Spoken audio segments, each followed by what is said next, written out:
Let's start our first class, and the name of the poem is The Ant and the Cricket. Once there was a foolish cricket, he was accustomed to sing. एक बार एक foolish cricket था, मतलब मूर्ख झिंगुर था, और he is accomplished to sing. वो गाने का बहुत ज़्यादा शौकीन था, बहुत आदी था, बहुत ज़्यादा गाता था. He spent summer and spring seasons in the singing. उसने समर और स्प्रिंग के जितने भी सीजन्स थे वो गाने में बिता दिए. He stored nothing for the winter. उसने कुछ भी इकट्ठा नहीं किया सर्दियों के लिए. When the winter was set to come in, जब सर्दियां आने वाली थी, he was worried. उसको चिंता होने लगी. He needed shelter and food. उसको आश्रम की रहने के लिए जगह और खाने की जरूरत थी. So he went to an ant to borrow something. तो वो एक चींटी के पास गया उधार मांगने के लिए. But the ant said that, लेकिन आंट ने कहा, चींटी ने कहा, the ant never borrow. चींटियां कभी उधार नहीं लेती. Never lend, ना कभी देती. The ant asked him what he did in the warm season.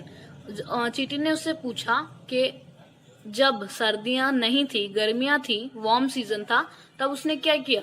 The cricket said that he spent warm season in the singing. तो उसने कहा कि गर्म जो मौसम जो था उसमें उसने सिंगिंग में बिता दिया. The ant advised him to go and spend the winter dance away. तो उसने कहा, चींटी ने उसको एडवाइस किया, सलाह दी कि ठीक है, अब जाइए और अपना सर्दियों का टाइम नाचने में बिताइए. The poet think that it is a true story based on the realities of the life. जो पोएट है, कवि सोचता है कि ये जो स्टोरी है, it is based on the realities, ये सच्चाइयों पर आधारित है, जो कि जीवन की सच्चाइयां होती हैं, सच्ची कहानियां होती हैं, उन पर आधारित है. आपका होमवर्क है ये आपके टेक्सचुअल एक्सरसाइज के क्वेश्चन आंसर्स हैं. फर्स्ट क्वेश्चन है, द क्रिकेट से ओ What will become of me? When does he say it and why? जो क्रिकेट था, झिंगूर था, उसने कहा अब मेरा क्या होगा, और ऐसा क्यों कहा उसने और कब कहा, ये आपको बताना है. The cricket said this when the winter sets in. उसने ये तब कहा जब सर्दियां आ गई.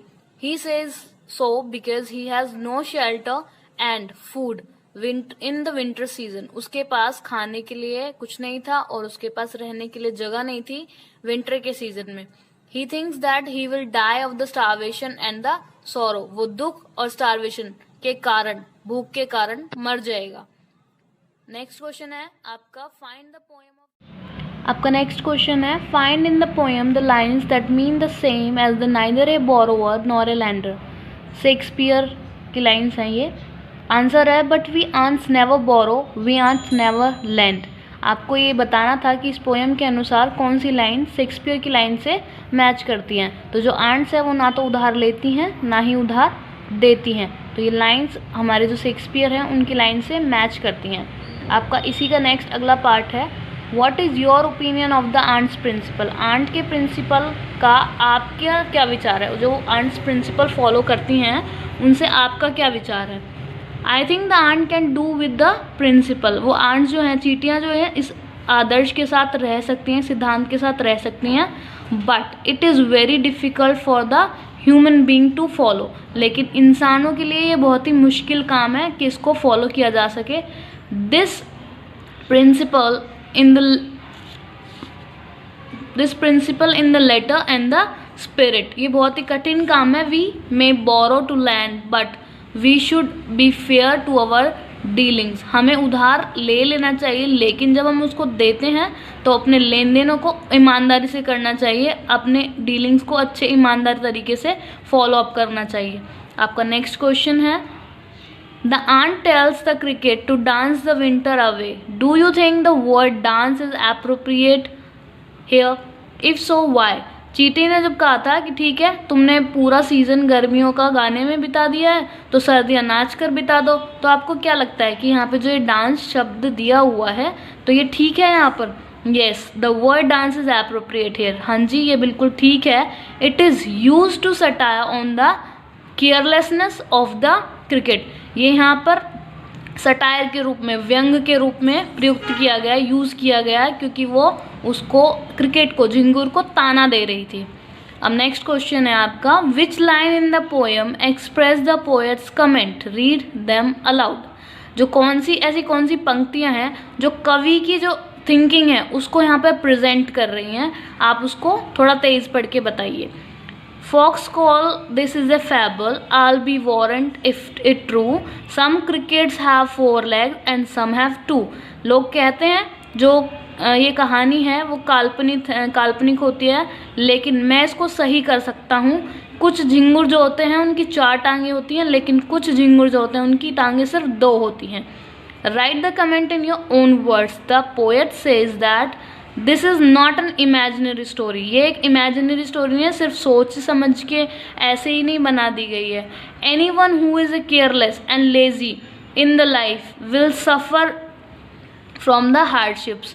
जो भी लोग अपने लाइफ में केयरलेस होते हैं, लापरवाह होते हैं, सुस्त लेजी होते हैं, वो अपनी लाइफ में सफ़र करते हैं हार्डशिप से। उनका जो जीवन होता है उनमें कठिनाइयों का सामना उनको करना पड़ता है। एक्चुअली ये जो पूरी पोएम है ये हमारी लाइफ पे बेस्ड है। अगर हम बहुत ज़्यादा केयरलेस हो जाते हैं, हमारी बहुत ज़्यादा लेज़ी आदतें हो जाती हैं, हम अपने काम को ठीक तरीके से पूरा नहीं करते, इसमें यही एक संदेश दिया गया है कि हमको जब जो काम करना चाहिए वो टाइम पे कर लेना चाहिए। झिंगुर ने अपना काम टाइम पर नहीं किया, उसने अपना खाना गर्मियों में इकट्ठा नहीं किया सर्दियों के लिए, तब उसने नहीं सोचा, तब उसने केयरलेसनेस दिखाई, तो बाद में क्या हुआ, उसको पछताना पड़ा और उसको उस चीज़ का अंजाम भी भोगना पड़ेगा। चींटी ने भी उसको मना कर दिया खाना देने से। अब क्या होगा, वो भूख के कारण, स्टार्वेशन के कारण उसकी डेथ हो जाएगी। अगर वो टाइम से अपना काम पूरा कर लेता, गर्मी में खाना इकट्ठा कर लेता, तो उसके पास अब इनफ खाना होता कि वो अब आगे वाला टाइम अपना खाने के साथ में बिता सके और रहने के लिए कोई जगह बना लेता अगर। तो ये झिंगुर और चींटी की कहानी है, एक छोटी सी कविता है जो कि हमें प्रेरणा देती है कि हमें अपना काम समय से पूरा करना चाहिए, हमें केयरलेस नहीं होना चाहिए, लापरवाह बिल्कुल नहीं होना चाहिए, लेजीनेस नहीं दिखानी चाहिए, लेजी नहीं होना चाहिए। रजिस्टर्स अवेलेबल होंगे, उनमें ये आपको असाइनमेंट वर्क करना है। ये आपका स्टैंजा है, स्टैंजा फर्स्ट। आप इसको पॉज कर लेना वीडियो को और तब लिखना देख के।